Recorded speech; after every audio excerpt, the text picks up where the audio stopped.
ఎంతో మంది త్యాగాల ఫలితంగానే స్వాతంత్ర్యం వచ్చిందని ఏపీ మంత్రి సత్యకుమార్ యాదవ్ అన్నారు. ప్రతి ఇంటిపై జాతీయ జెండా ఎగరవేయాలనే నినాదంతో అనంతపురం నగరంలోని ఆర్ట్స్ కళాశాల నుంచి క్లాక్ టవర్ మీదుగా సప్తగిరి సర్కిల్ వరకు వేలాది మంది విద్యార్థులతో ర్యాలీ చేపట్టారు.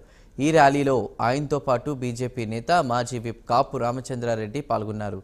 భావితరాలకు మహనీయుల గురించి, స్వాతంత్ర పోరాట స్ఫూర్తి గురించి తెలియజెప్పాల్సిన బాధ్యత మనందరిపై ఉందని మంత్రి సత్యకుమార్ యాదవ్ గుర్తు చేశారు. బ్రిటిష్ వారి కంటే కాంగ్రెస్ పార్టీ దేశానికి ఎక్కువ అన్యాయం చేసిందని మండిపడ్డారు.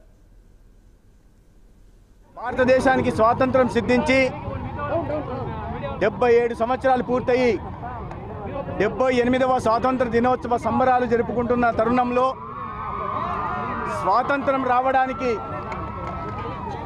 కృషి చేసిన అనేక మంది స్వాతంత్ర సమరయోధుల్ని, జాతి నాయకుల్ని మనం ఈ సందర్భంగా గుర్తించుకోవాల్సిన, స్మరించుకోవాల్సిన అవసరం ఉంది. ఎంతోమంది ఈ దేశం స్వాతంత్రం సిద్ధించడం కోసం ప్రాణత్యాగాలు చేశారు.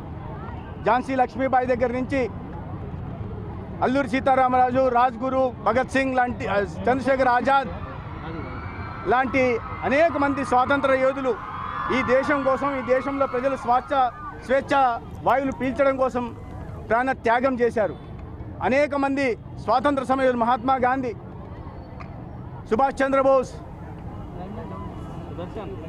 వీర సావర్కర్, అనేక మంది, ఇష్ఫకుల్లా ఖాన్, అనేక మంది త్యాగాల కారణంగా ఈ దేశానికి స్వాతంత్రం సిద్ధించింది. భారతదేశం